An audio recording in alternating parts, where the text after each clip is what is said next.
Ennaku z'omwezi 15 omwezi ogw'omwenda omwaka 1994 z'ennaku ziteeberezebwa okubanga omukulembeze w'eggwanga Yoweri Kaguta Museveni ze yazaalibwako. Ono mwana ow'omu disitulikiti ey'Entungamo era nga muhima okuva mu bukulembeze obw'ennono obwa Mpololo nga kati bwafuuka ttundutundu kwa nkole ey'awamu. Museveni mwana azaalwa ow'entumbwe za Muzayi Amos Kaguta eyafa mu 2013 ne nnyina Esther Kokundeka nga ye omutonzi we yamusinkana mu 2001. Emisomo gye yasooka gikakalabiza ku Kyamate Elementary School nga ku Mbalala High School ne Ntale School senior gye yagimalira.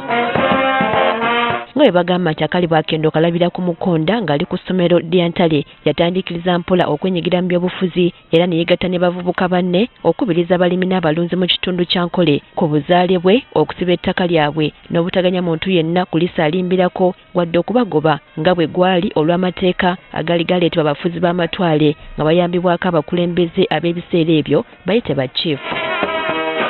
Ng'avudde ku Ntale School ono bazadde be bamwongerayo ku ssettendekero wa Dar es Salaam gye yakugukira mu byenfuna n'obukulembeze kiyite Economics and Political Science. Akaseera mutabani wa Kaguta ke yabeerera ku ssettendekero ono wakati wa 1967 ne 1977 yali nsaale nnyo mu kubangula abaana okuba n'omutima gwa Africa ogw'abannansi okwetongola mu buli kimu kiyite Pan-Africanism oluvannyuma lw'okuloza ku bukulembeze obw'ekisibira mu bbwa obw'abafuzi ab'amatwale obwalimu n'okutunda abaddugavu mu buddu kiyite slave trade. Oyinza okugamba nti omuzimu gwa Museveni ogw'okwesogga ebyobufuzi gye gwasitukira anti obwongo bwe bweyongera okugaziwa mu byobufuzi n'okutunuulira ensonga mu ngeri ey'enjawulo. Ono yali akolagana bulungi ne banywanyi be abalwanirizi b'eddembe okuva mu ggwanga nga South Africa okwali Samora Machel, Nfanfaawe Julius Nyerere yali pulezidenti wa Tanzania n'abalala.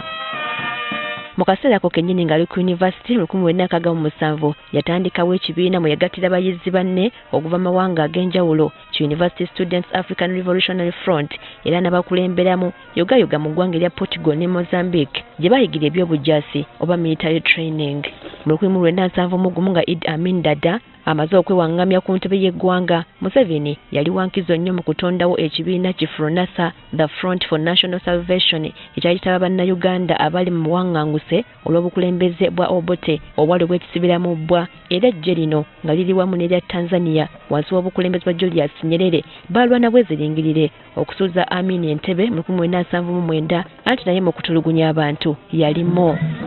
Museveni era yakola kyamaanyi okugatta bannayuganda abali ku ludda oluvuganya gavumenti ey'Amini era mu lutuula lwa Mosh Conference bannayuganda abeekolamu ekibiina ki Uganda National Liberation Front Yusuf Lule mwe yalondebwa nga ssentebe nga kaseera ako yatwalibwa okuba pulezidenti wa Uganda. Wabula kino Museveni n'akabinja ke tebakkiriziganya nakyo era bawulira nga baliiriddwamu olukwe wabula bino byonna okubikola nga Museveni asinziira mu ggwanga lya Tanzania.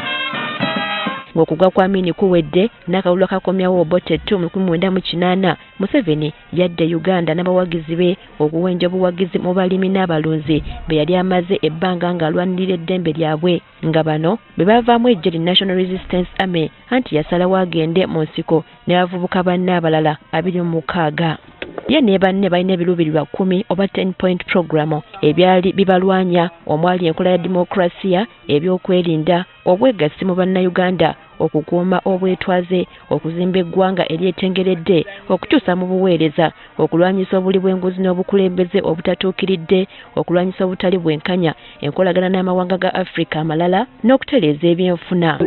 In Africa we have seen so much change that change has become meaningless. It's no longer change but merely turmoil. This group getting rid of that group and that group doing worse than the group it got rid of. Now, please, I do not count us in that category of people. Olw'okuba ensonga zino zaali zadobonkana dda mu ggwanga buli yaziwulira nga teyeesikangamu era emyaka gyakulungula 5 miramba ng'emmundu eseka okusinza mu bitundu bya Luweero okutuuka mu 1996 bwe baatuuka ku buwanguzi. Nobody should think that what is happening today or what has been happening in the last few days is a mere change of guards. It's not a mere change of guards.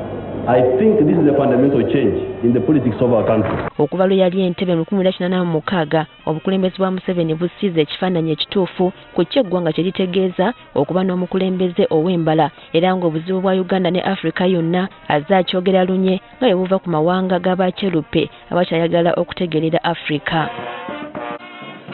Ono obukulembeze abulaba ng'obuweereza obutakoma wabula si bitiibwa nga balala bwe balowooza era agamba nti okulembera eggwanga erinafu naddala mu byenfuna gamba nga Uganda kyetaagisa omuntu alina obumanyirivu obumala oba oliawo y'ensonga lwaki okuva lwe yajja mu ntebe okugita kifuuse kiroto kya ntiisa gy'ali. Ebbanga lyonna Museveni aweebwa ekitiibwa mu mawanga ag'enjawulo era ku nsonga ezekuusa ku Africa ey'awamu yasooka okwebuuzibwako. Abadde musaale nnyo okulwanyisa ekirwadde kinnamutta ekyamukenenya okunoonya n'okukuuma emirembe mu ssemazinga wa Africa omuli Burundi, Democratic Republic of Congo, South Sudan n'amawanga amalala kw'ossa n'ebyenkukunala eby'amaanyi by'akoze. We butuukidde olwaleero nga Museveni akalakasa eggwanga lino ng'omukulembeze okumala emyaka 39 nga bwe gunaatuukira omwaka ogujja ajja kuba amaze mu ntebe emyaka 40 beddu. Priska Namulema agaffeeyo ku Spark TV. Vote for the old man with the heart.